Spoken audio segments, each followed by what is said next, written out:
Gabi na naman nga at heto kakagaling ko nga lang sa trabaho. Kapag nadadatnan ko nga ang bahay na medyo malinis ay nakakabawas na nga rin sa aking stress. Nilagay ko muna sa upuan yung mga parcel na dala ko at kapag may extra time na lang ako saka ko na lang sila bubuksan. Umupo muna nga ako dito sa aming sala para makapagpahinga nga ako ng bahagya. Pakita ko nga dito sa aking reloy oras na nga pala. Ito nga at medyo nakaramdam nga ako ng gutom kaya kumuha nga muna ako ng isang pirasong saging. Pagbalik ko nga dito sa sala, heto may batang nakaupo na at medyo pugnutin pa nga yan dahil kakagising nga lang. Kapag half-bath na pala ako dyan, tapos nakapagpalit na nga rin ako ng damit. Pagkatapos, dumiretso na nga ako dito sa aming kusina para nga makapagsaing. Unti na nga lang pala itong aming bigas, kaya naman bukas kailangan na nga naming bumili.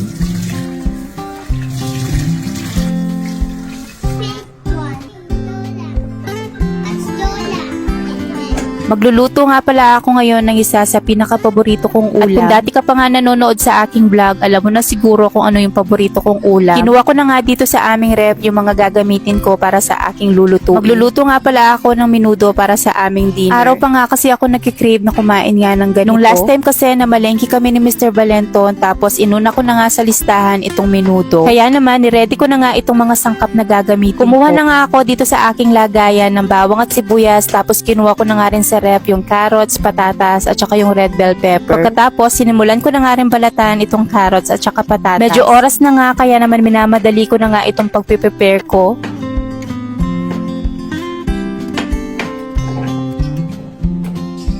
Binabad ko nga lang muna ito ng tubig para hindi nga sila mangiti. Magre-ready pa kasi ako ng mga ibang sangkap na aking gagamitin kagaya nga nitong red bell pepper at saka kalamansi. Iwa lang ako ng mga ilang pirasong kalamansi pagkatapos kinuha ko na nga itong toyo. Kapag menudo or adobo nga yung niluluto ko, etong toyo at kalamansi ay pinaghahalo ko na para matansya ko nga yung alat at asim. At syempre hindi makukumpleto itong menudo kung wala ngang hotdog. Etong mga karne na binili ko ay pinahiwa ko na nga pala yan sa palengke. Pagkatapos ko nga ma-ready yung mga ingredients, heto mag-i-start na nga rin ako magluto. Bago nga ako mag-gisa ay kailangan ko nga munang prituhin itong mga carrots at saka patatas. Sinangkutsa ko na nga rin itong gagamitin kong red bell pepper para lalong mas masarap. Ganyan na rin kasi yung nakasanayan ko kapag ka nagluluto nga ako ng menudo. Pagkatapos hetong mga hotdog ay piprituhin ko na nga rin para mamaya kapag kaluto na nga itong menudo ay saka ko na lang sila ilalagay. At nang okay na nga heto, saka pa lang ako mag-i-start ditong mag-gisa. Nilagay ko na nga itong sibuyas, pagkatapos hetong bawang. Nang medyo lumabas na nga yung aroma ng bawang at sibuyas, nilagay ko na nga itong karne ng baboy. Hinalo-halo ko lang ito ng mabuti pagkatapos sinangkapan ko naman ito ng asin at paminta.